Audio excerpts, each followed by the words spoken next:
ഭാര്യമാരെ തൊട്ടാൽ വുദൂ മുറിയും എന്ന് ധരിച്ചു വെച്ചിട്ടുള്ള ധാരാളം ആളുകളുണ്ട്.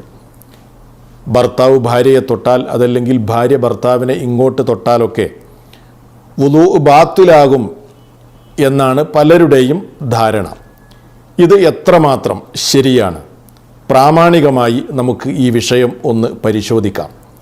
അതുകൊണ്ട് തന്നെ നിഷ്പക്ഷമായി ഞാൻ പറയുന്ന കാര്യങ്ങൾ നിങ്ങൾ വിലയിരുത്തണമെന്ന് ആമുഖമായി എല്ലാവരെയും ഓർമ്മപ്പെടുത്തുകയാണ്. നമ്മുടെ പ്രമാണങ്ങൾ വിശുദ്ധ ഖുർആനും പ്രവാചകൻ്റെ ചര്യയുമാണ്. അതുകൊണ്ട് ആ ഇസ്ലാമിക പ്രമാണങ്ങളിൽ സ്ഥിരപ്പെട്ടു വന്ന കാര്യങ്ങൾ അതതുപോലെ അംഗീകരിക്കുവാനും ഉൾക്കൊള്ളുവാനും നമ്മളെല്ലാവരും ബാധ്യസ്ഥരാണ് എന്ന് ഈ സന്ദർഭത്തിൽ ഓർമ്മപ്പെടുത്തുകയാണ്. ഏതാണെങ്കിലും സ്ത്രീകളെ തൊട്ടാൽ, അതല്ലെങ്കിൽ ഭാര്യ ഭർത്താവിനെ തൊട്ടാൽ, ഭർത്താവ് ഭാര്യയെ തൊട്ടാൽ വുളൂ നഷ്ടമാകുമോ?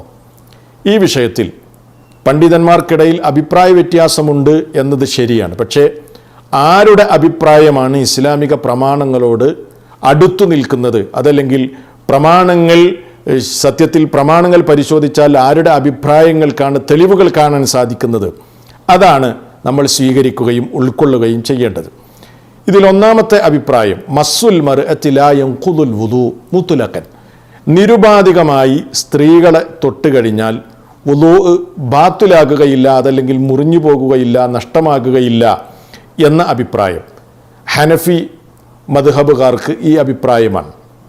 അതുകൊണ്ടാണല്ലോ ഹജ്ജിനും ഉംറക്കുമൊക്കെ വരുന്ന സമയത്ത് മക്കത്തെത്തിയാൽ ചില മുസ്ലിയാക്കന്മാർ കൂടെ വന്ന ആളുകളോട് പറയും, തൽക്കാലം നമുക്കൊന്ന് മദ്ഹബ് മാറാം. കാരണം അവരുൾക്കൊള്ളുന്ന മദ്ഹബ് അനുസരിച്ച് മക്കത്ത് വെച്ച് ഹജ്ജും ഉംറയും ഒന്നും നിർവഹിക്കാൻ കഴിയില്ല, കാരണം വുദൂ നഷ്ടമാവും. മനസ്സിലായല്ലോ? അപ്പോൾ ഹനഫി മദ്ഹബിൻ്റെ വീക്ഷണം അങ്ങനെയാണ്. ഹംബലി മദ്ഹബിൻ്റെ ഒരഭിപ്രായ പ്രകാരം സ്ത്രീകളെ തൊട്ടാൽ വുദൂ മുറിയുകയില്ല എന്നതാണ്. ഇതേ അഭിപ്രായമാണ് മുൻഗാമികളായ ധാരാളം പണ്ഡിതന്മാർ അഭിപ്രായപ്പെട്ടിട്ടുള്ളത്. ഇന്ന് ആധുനിക ലോകത്ത് ജീവിച്ച് മരണപ്പെട്ട ധാരാളം പണ്ഡിതന്മാരും, ഷെയ്ഖ് ഇബ്നു ബാസ് റഹിമഹുല്ലയെ പോലെ, ഇമാം അൽബാനി റഹിമഹുല്ല, അതേപോലെ ഷെയ്ഖ് ഇബ്നു ഉസൈമീൻ റഹിമഹുല്ല തുടങ്ങിയ ധാരാളം പണ്ഡിതന്മാർ ഇതേ അഭിപ്രായവും വീക്ഷണവും വെച്ച് പുലർത്തുന്നതാണ്. ശരി, നമുക്ക് ഈ വിഷയം പ്രമാണങ്ങളിലേക്ക് മടക്കാം. ആരുടെ വീക്ഷണമാണ്, അതല്ലെങ്കിൽ വുദൂ മുറിയുമോ നമ്മൾ പരിശോധിക്കേണ്ടതുണ്ടല്ലോ.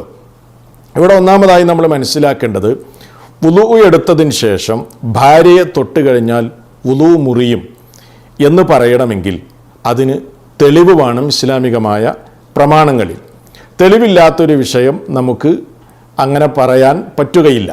എന്നാൽ ഈ വിഷയത്തിൽ സ്ത്രീകളെ സ്പർശിച്ചാൽ വുദൂ മുറിയും എന്നതിന് ഒരു തെളിവും ഇസ്ലാമിൻ്റെ പ്രമാണങ്ങളിൽ നമുക്ക് കാണാൻ സാധ്യമല്ല എന്ന് മാത്രമല്ല, ഈ വിഷയം നമ്മൾ പ്രമാണങ്ങളിലേക്ക് മടക്കിയാൽ നേരെ മറിച്ചാണ് നമുക്ക് കാണാൻ സാധിക്കുന്നത്. ഞാൻ ഓരോ തെളിവുകളും നിങ്ങളുടെ മുമ്പിൽ ഉദ്ധരിക്കാം.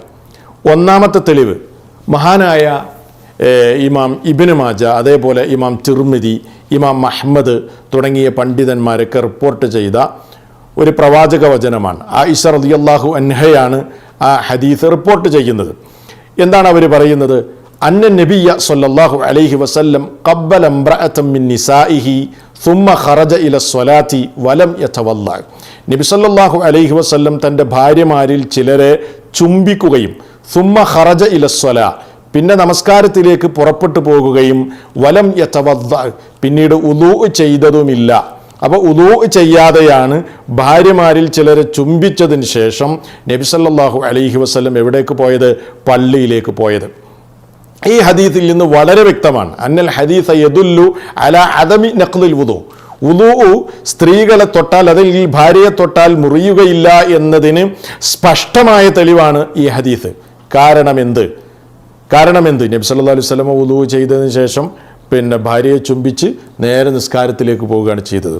എന്നിട്ട് പണ്ഡിതന്മാർ പറയുന്നുണ്ട്, വലൗകാന ബിശഹ്വത്തിൻ, അത് കുറച്ച് വികാരത്തോടു കൂടെയാണ് തൊട്ടതെങ്കിൽ പോലും, കാരണം ലിഅന്നൽ അസ്ല ഫി തഖ്ബീലി സൗജ അൻ യകൂന ബിശഹ്വത്തിൻ, ഭാര്യയെ ചുംബിക്കുക എന്നൊക്കെ പറയുമ്പോൾ അതിലൊരു ചെറിയ വികാരമൊക്കെ ഉണ്ടാവുമല്ലോ.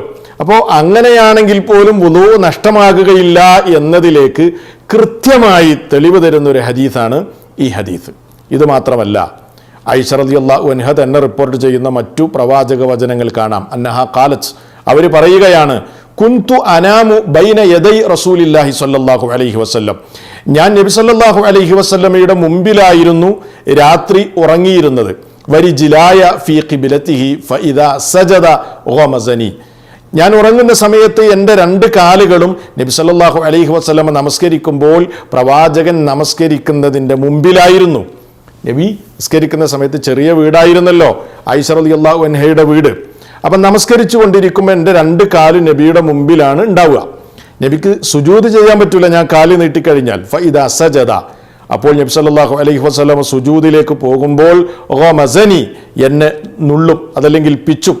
അപ്പോൾ എനിക്ക് മനസ്സിലാകും നബിക്ക് സുജൂദിലേക്ക് പോകാനാണെന്ന്. ഫഖബലതു റിജ്ലയ്യ, അപ്പോൾ ഞാൻ എൻ്റെ രണ്ട് കാലും ചുരുക്കി വെക്കും. നബി സല്ലല്ലാഹു അലൈഹി വസല്ലമ എഴുന്നേറ്റ് നിന്നാൽ ഞാൻ എൻ്റെ കാല് വീണ്ടും നീട്ടും.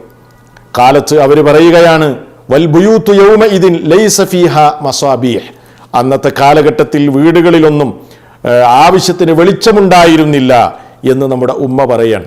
ഇത് ഇമാം ബുഖാരി 382 നമ്പറായും ഇമാം മുസ്ലിം 512 നമ്പറായും രേഖപ്പെടുത്തിയ മുത്തഫഖുൻ അലൈഹി ആയ ഹദീത്താണ്.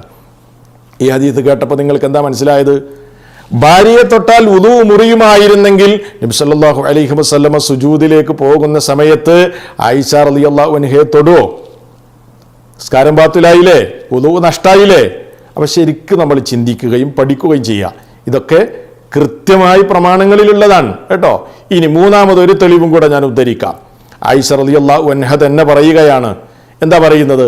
ഫഖത്തു റസൂലല്ലാഹി സ്വല്ലല്ലാഹു അലൈഹി വസല്ലം ലൈല, ഒരു രാത്രിയിൽ അള്ളാഹുവിൻ്റെ പ്രവാചകനെ എനിക്ക് നഷ്ടമായി, കാണാനില്ല. മിനൽ ഫിറാഷി, കിടപ്പറയിൽ അള്ളാഹിൻ്റെ റസൂലിനെ കാണുന്നില്ല. അങ്ങനെ ഫൽതമസ്തുഹു, ഞാൻ നബി സല്ലല്ലാഹു അലൈഹി വസല്ലമയെ അന്വേഷിച്ചു പോയി.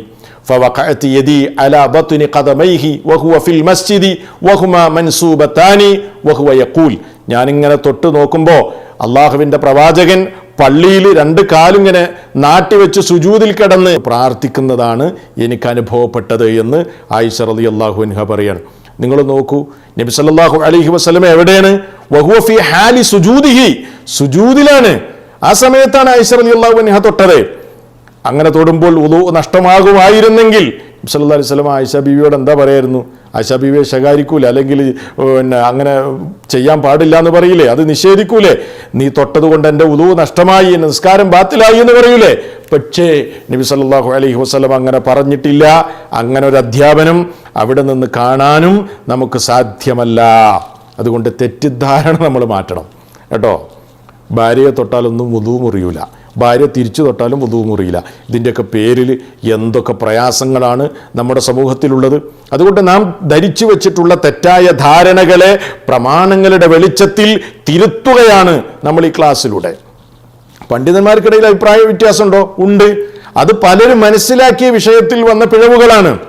പക്ഷെ പ്രമാണങ്ങൾ എന്തു പറയുന്നു എന്നതാണ് നമ്മൾ മനസ്സിലാക്കേണ്ടത്. ഇപ്പം ഈ പറഞ്ഞ ഹദീസുകൾ, 3 ഹദീസുകൾ ഞാൻ ഉദ്ധരിച്ചു. ഇതൊന്നും നബി സല്ലല്ലാഹു അലൈഹി വസല്ലമക്ക് ഖാസായതല്ല, അള്ളാഹുവിൻ്റെ പ്രവാചകൻ സല്ലല്ലാഹു അലൈഹി വസല്ലമക്ക് മാത്രമായതല്ല. വുദു ചെയ്തിട്ട് ഭാര്യമാരെ ചുംബിക്കാനും അതേപോലെ ഭാര്യ തൊട്ടാൽ വുദു മുറിയാതിരിക്കാനും ഒക്കെയുള്ള ഈ നിയമങ്ങൾ പ്രവാചകന് മാത്രമല്ല, പ്രവാചകൻ സല്ലല്ലാഹു അലൈഹി വസല്ലമക്ക് മാത്രമായിരുന്ന നിയമങ്ങളാണെങ്കിൽ, അങ്ങനെ ചില കാര്യങ്ങൾ നബി സല്ലല്ലാഹു അലൈഹി വസല്ലമക്ക് പ്രത്യേകമായ നിയമങ്ങളുണ്ടല്ലോ, അങ്ങനെയാണെങ്കിൽ അതാണ് എന്നറിയിക്കുന്ന വേറെ തെളിവുകൾ, ദലീലുകൾ ഉണ്ടാകണം. നബി സല്ലല്ലാഹു അലൈഹി വസല്ലമക്ക് ഖാസാണ് ഇതൊക്കെ എന്നറിയിക്കുന്ന ദലീലുകൾ വേറെ വേണം. പക്ഷെ അത് നമുക്ക് കാണാൻ സാധ്യമല്ല. മനസ്സിലായല്ലോ? പിന്നെ വുദു മുറിയും എന്ന് പറയുന്ന ആളുകൾ വിശുദ്ധ ഖുർആനിലെ സൂറത്തുൻ നിസായിലെ 43-ാമത്തെ ആയത്തിന്റെ അർത്ഥം മനസ്സിലാക്കിയെടുത്ത് അതിന്റെ വ്യാഖ്യാനം മനസ്സിലാക്കിയെടുത്ത് അവർക്ക് വന്ന ചില തകരാറുകളാണ്. അതെന്താണ്? ഔലാമസ്തുമുൻ നിസാ, ഈ ആയത്തിന്റെ വ്യാഖ്യാനത്തിൽ അതല്ലെങ്കിൽ അതിന്റെ അർത്ഥത്തിലാണ് ചില ആളുകൾക്ക് ഈ വിഷയത്തിൽ തെറ്റായ ധാരണയുണ്ടായത്. അവിടെ സ്ത്രീകളെ സ്പർശിച്ചാൽ അവിടെ സ്പർശനം കൊണ്ട് ഉദ്ദേശിക്കുന്നത് ലൈംഗിക ബന്ധമാണ്. ഔലാമസ്തുമുൻ നിസാ എന്ന് പറഞ്ഞല്ലോ. അതല്ലെങ്കിൽ നിങ്ങളെ സ്ത്രീകളെ സ്പർശിക്കുകയാണെങ്കിൽ എന്ന് പറഞ്ഞത് നേരിട്ട്, അതായത് കൈകൊണ്ട് ഇങ്ങനെ സ്പർശിക്കുന്നതിനെ സംബന്ധിച്ചല്ല പറഞ്ഞത്, മറിച്ച് അതുകൊണ്ട് ഉദ്ദേശം സ്ത്രീകളുമായി ഭാര്യയുമായി ലൈംഗിക ബന്ധത്തിൽ ഏർപ്പെട്ടാൽ അതാണ് അതുകൊണ്ട് ഉദ്ദേശിക്കുന്നത്. അൽ മുറാദ് ബിദാലിക അല സ്വഹീഹ് അൽ ജിമാ, അതുകൊണ്ട് ഉദ്ദേശിക്കുന്നത് ശരിയായ അഭിപ്രായ പ്രകാരം ജിമാ ആണ്, അതായത് ലൈംഗിക ബന്ധമാണ്.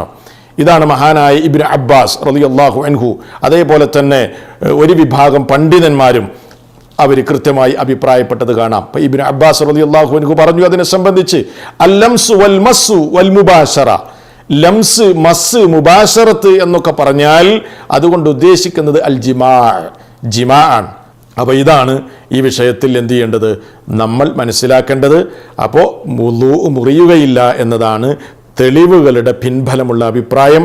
അതിലേക്കാണ് വളരെ കൃത്യമായ നിലക്ക് തന്നെ ഇമാം ബുഖാരിയും മുസ്ലിമും ഒക്കെ ഉദ്ധരിച്ച ഹദീസുകൾ തെളിവായി ഞാൻ ഉദ്ധരിച്ചത്. അതുകൊണ്ട് തന്നെ പക്ഷപാതിത്വം മാറ്റിവെച്ചുകൊണ്ട് പ്രമാണങ്ങൾ പിൻപറ്റുക, കാര്യങ്ങൾ ശരിയായി മനസ്സിലാക്കുക, പഠിച്ച് മനസ്സിലാക്കിയ കാര്യങ്ങൾ ജീവിതത്തിൽ പകർത്താൻ അല്ലാഹു സുബ്ഹാനഹു വ തആല നമുക്ക് തൗഫീഖ് നൽകുമാറാകട്ടെ.